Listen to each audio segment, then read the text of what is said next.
Hoy aquí en el Consejo de Ministros, Silvio Berlusconi y su excelencia Muammar el Gaddafi, el líder de la revolución. La ceremonia dará comienzo ahora. Buenos días. Estoy contento de estar aquí hoy en Roma con mi amigo el líder Berlusconi. Ya hemos organizado unas cuantas visitas a Libia, visitas que han sido cruciales para preparar este acuerdo entre nuestros dos países. Libia es un país rico que atrae a los desempleados. Los trabajadores que vienen a encontrar trabajo en Libia tienen hambre, abandonan sus bosques y se dicen a sí mismos: en el norte hay comida, hay agua, dinero y trabajo. Vamos a Libia y una vez allí pasaremos a Europa.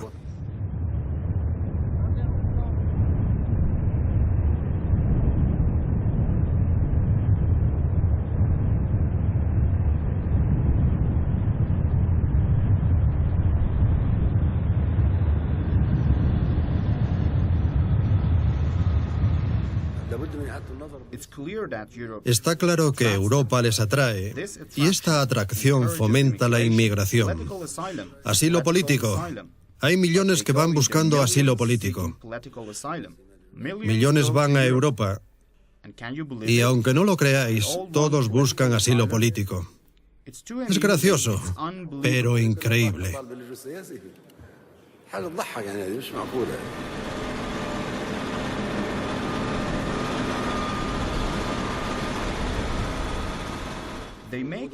Hacen uso de los derechos humanos. La Carta de las Naciones Unidas que protege los derechos humanos. ¿Suficiente? Ya hemos oído todo lo que tienen que decir. Europa no tiene necesidad de inmigrantes. Deben quedarse en África.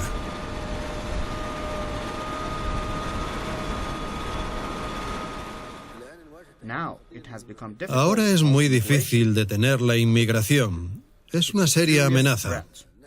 Estamos listos para actuar. Seremos los intermediarios. Por lo tanto, Libia le ha pedido a la Unión Europea miles de millones de euros cada año para conseguir que el número de inmigrantes pueda descender. Este es el día en el que Silvio Berlusconi cedió ante la presión de Gaddafi.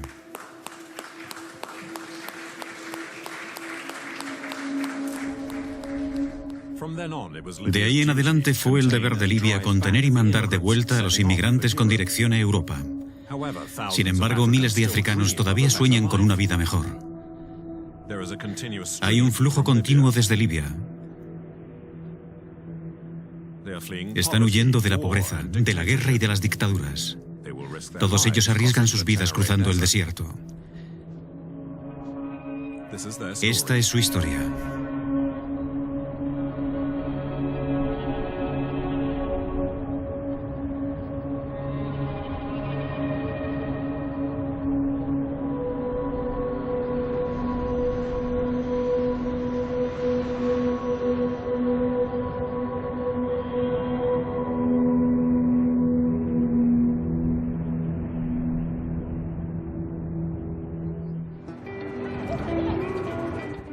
Su aventura comienza con una tormenta de arena.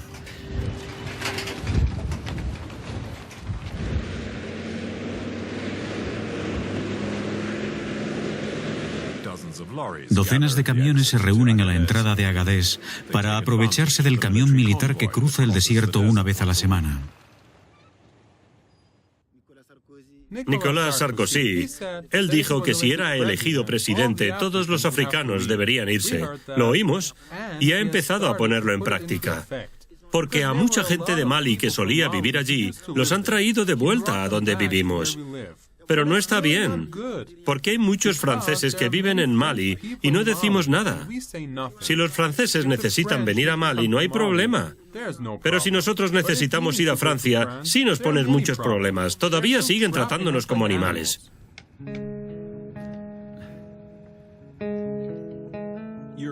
Las políticas de inmigración europeas, y especialmente las francesas, son vistas como una traición por la mayoría de los africanos de países francófonos. Un divorcio entre países cuya historia común, creían, les había unido para siempre.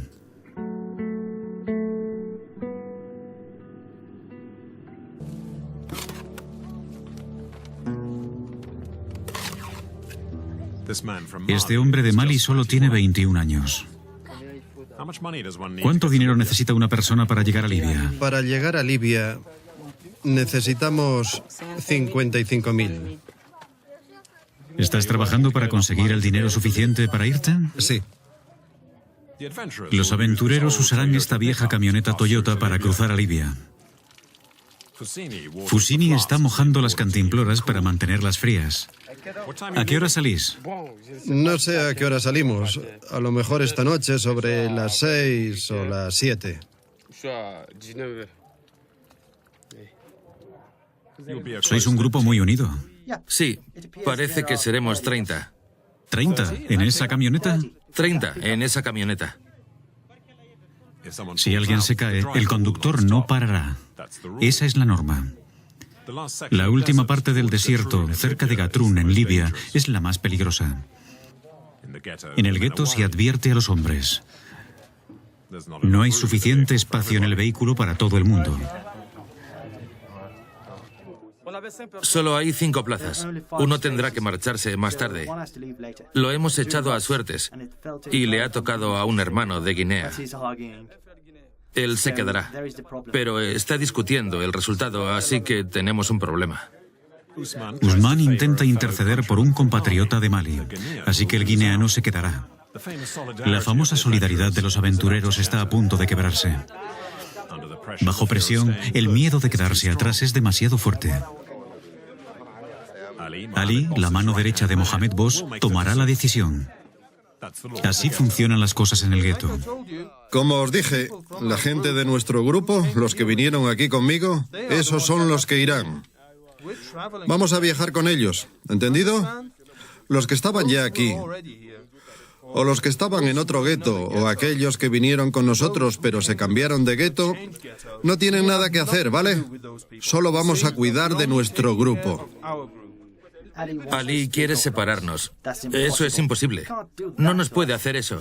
Si él se queda aquí, todos los hombres de Mali se quedarán aquí. Si abres esa bocaza, tendremos pelea.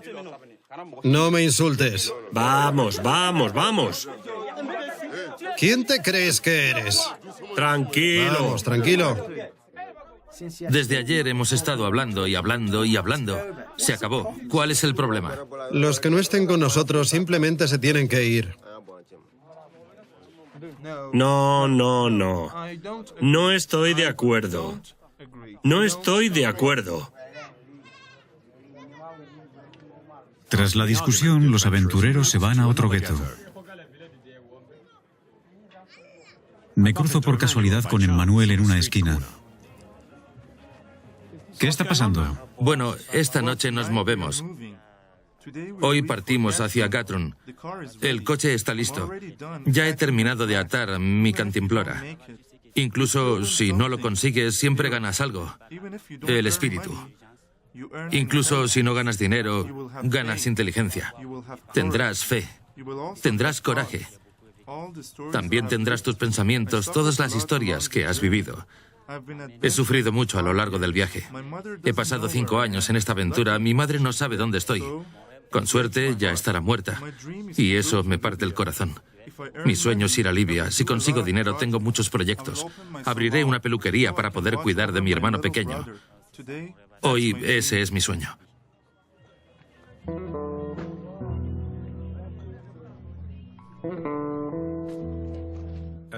Cuando cae la noche, los aventureros parten uno a uno. Ahí está Fusini. Y aquí está Emmanuel. Hermano, no les escuches. Nos vamos hasta la muralla ahora mismo.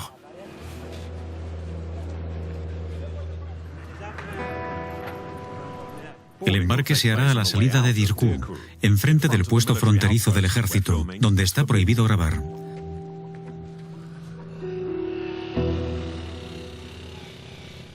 Se pueden distinguir las siluetas entre los focos. Un par de días más tarde, Usman llama desde Libia. Estuvimos 5 días de viaje, pero no murió nadie. Cuando llegamos nos llevaron directos a prisión. Llevamos aquí unos 4 días. Todas las noches vienen y nos golpean. Han registrado nuestras bolsas y se han llevado toda nuestra ropa, todas nuestras cosas. Ahora estamos entre la vida y la muerte. Los aventureros cayeron en la trampa organizada por Gaddafi. Ese mensaje sonaba como una despedida.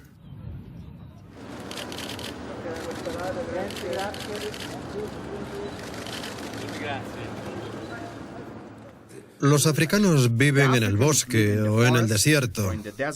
Se marchan hacia Italia y se les hace retroceder de nuevo al mar.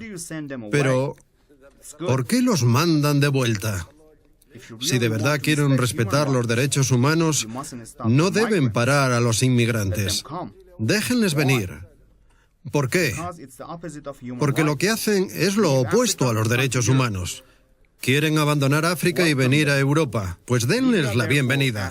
Libia, por lo tanto, pide a la Unión Europea que les dé millones de euros al año. Queremos construir carreteras desde Libia hasta África para que aquellos que las usen puedan ser motorizados desde el momento en que entran al país. Ese dinero no es para Libia, sino para luchar contra la inmigración. La Unión Europea puede visitarnos y ver en qué gastamos el dinero.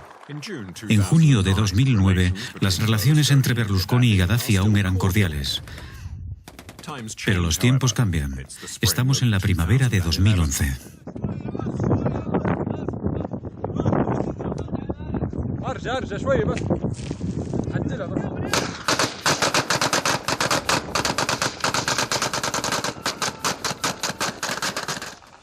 Los libios se han rebelado contra el tirano. Es una guerra civil. El país está dividido en dos en Ras Lanuf, un puerto petrolífero a 600 kilómetros de Trípoli.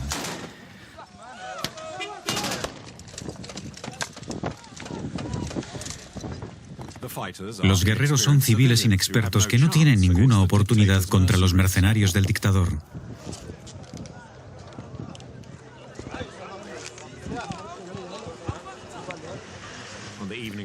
En la tarde del 10 de marzo de 2011, los revolucionarios abandonan Ras Lanuf para asegurar la defensa de Bengasi, la ciudad más grande al este de Libia, que acaba de ser liberada.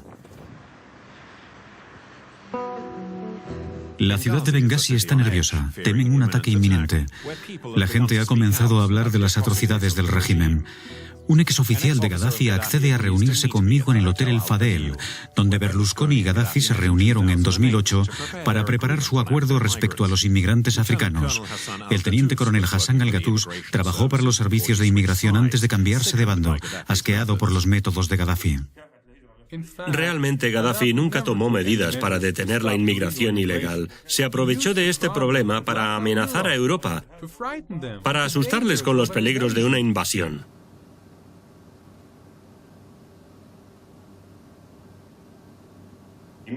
Gaddafi presentaba a Libia como el paraíso de los africanos. Les invitaba a venir a Libia y dejaban las fronteras abiertas. Y por otro lado, hacía declaraciones en las que decía que tomaría medidas contra la inmigración ilegal. Así que teníamos que arrestar a la gente y encerrarlos en centros donde vivían en condiciones inhumanas.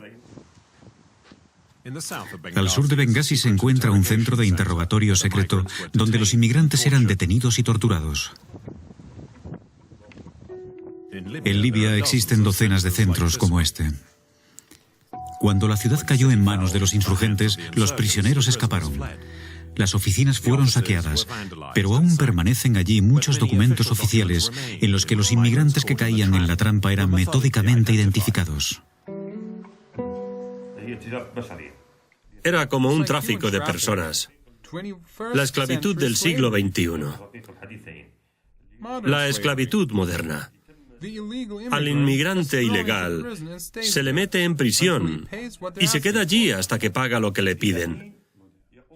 Es golpeado, es flagelado, es torturado y se le mete en celdas especiales. Se le encarcela y se le quitan los papeles hasta que suelta el dinero. En las paredes quedan evidencias de su sufrimiento. Los inmigrantes dibujaron sus países, dibujaron sus esperanzas. ¿Es esta ballena tragándose a un hombre una referencia a la historia bíblica de Jonás? ¿O al Mediterráneo, que se ha tragado a tantos de sus hermanos? En esta pared hay un ferry, con el que soñaban para llegar a Europa.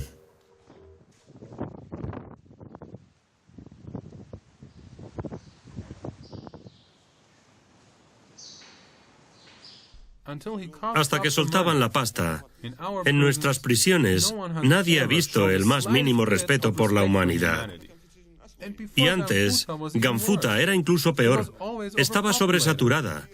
No tenían asistencia médica, ni comida fresca, solo mala comida. No podían cambiarse de ropa. Realmente vivían en condiciones terribles. Libia, el país más cruel e ignorante de África. Se metían hasta 50 prisioneros en una celda. Cuando se escaparon, dejaron atrás sus posesiones personales. Un álbum de fotos de los inmigrantes posando antes de partir a la aventura, como Emmanuel, Usmón y muchos otros antes.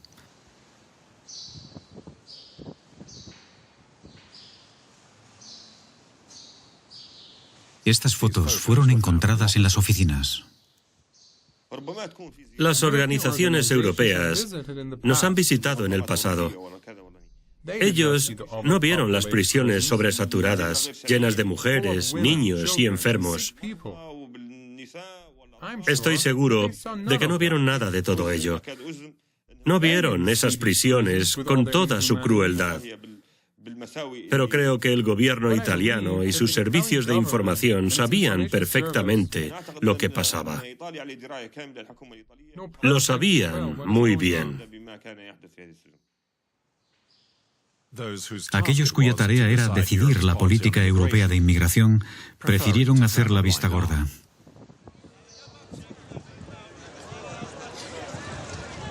El puerto de Bengasi es un caos.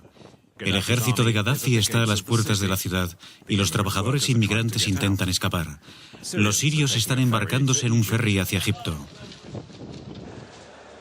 En el hall de salidas, 500 hindúes están esperando para partir.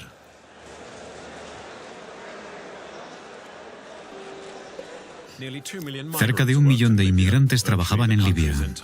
De hecho, la economía del país dependía de su trabajo. Tenían permiso de trabajo y sus papeles estaban en regla. Las repatriaciones han sido organizadas por sus respectivas embajadas. Respecto a los africanos, siguen atrapados en Bengasi. Nunca tuvieron papeles. Eran, y todavía son, ilegales. Al otro lado del andén está la Media Luna Roja libia. Los inmigrantes que se han reunido aquí no tienen un hogar al que regresar. 350 somalíes que han escapado de la guerra y la dictadura no vinieron a Libia a trabajar. Quieren ir a Europa a solicitar asilo político. Algunos de ellos ya han intentado entrar en Italia, pero fueron arrestados en mitad del Mediterráneo y devueltos a los guardacostas libios. Esta fue una de las cláusulas más controvertidas del acuerdo entre Berlusconi y Gaddafi. En junio de 2009, Abdul Malik, Abdallah y algunos otros aseguran que se embarcaron en un pequeño bote que se dirigía hacia Italia. Tras 1 día y medio aproximadamente, todo se había terminado. Quiero decir, nuestra comida, nuestra agua. Al tercer día, 12 de nosotros habían muerto. Por la noche, la mujer de mi amigo Abdallah empezó a coger aire y a expulsarlo. Hacía como... respiraba con mucha dificultad. Así que Abdallah dijo, mi mujer se va a morir. Se quedó, ya sabes, en shock, mentalmente. De hecho, no quiero recordar ese momento. Porque fue...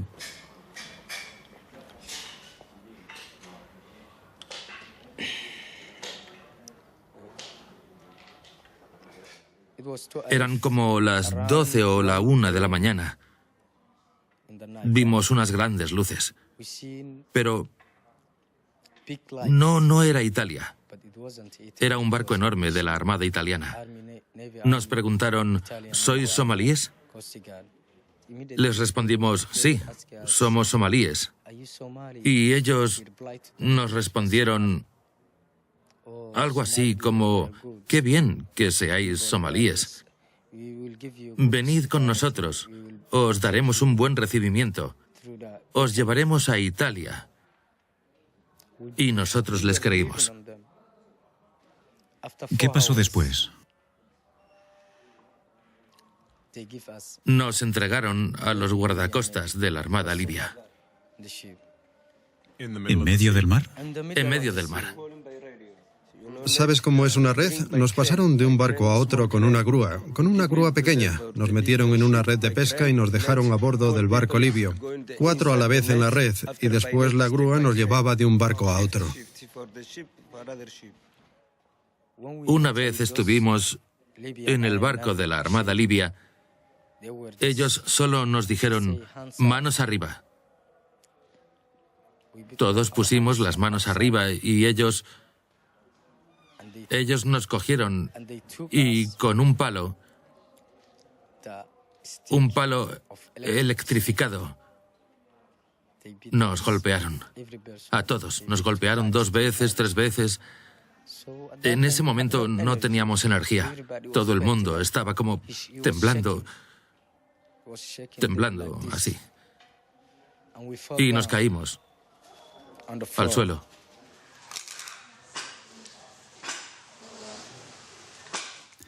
Abdul Malik y los otros pasaron 1 año y medio en una prisión secreta, donde fueron torturados.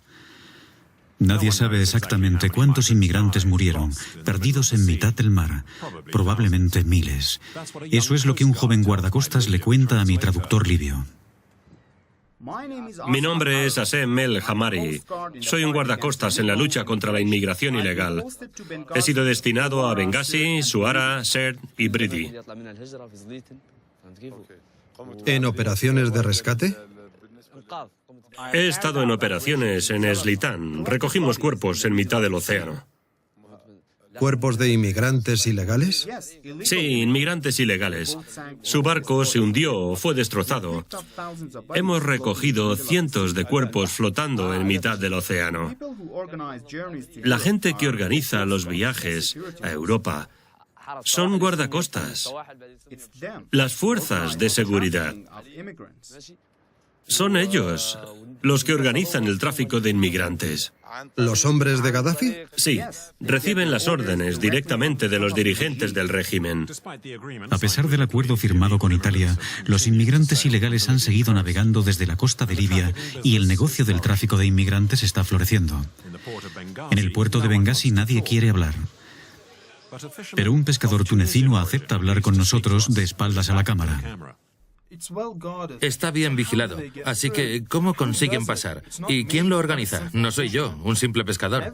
Todo el mundo está en el ajo, pero nadie quiere hablar de ello.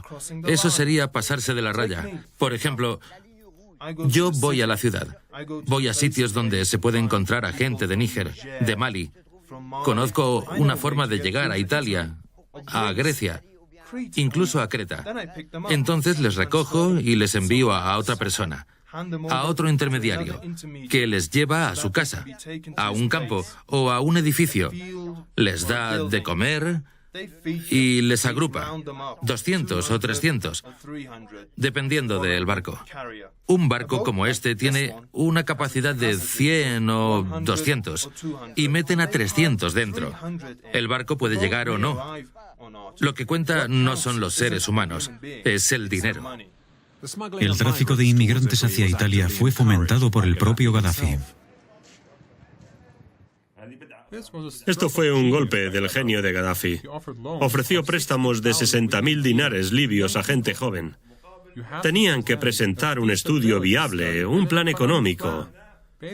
Sencillamente tenías que decir que querías comprar un barco que midiera 15, 16 o 17 metros de largo, por ejemplo. Así que el banco te daba 60.000 dinares para comprar el barco. Digamos que soy joven y me voy a comprar un barco, aunque no sea un gran pescador, aunque no pesque en absoluto. ¿Por qué me estoy comprando un barco de 40.000, 50.000 dinares? Es para transportar a gente. A veces llevaban hasta 200 personas y cada pasajero pagaba unos $1.200, lo que significa que el préstamo te hace ganar $20.000. Esa es la razón por la que una increíble cantidad de gente pidió el préstamo al Banco Agrícola, que lleva a cabo este tipo de transacciones. Y por supuesto que Gaddafi sabe que los jóvenes van a usar estos barcos para traficar con inmigrantes ilegales.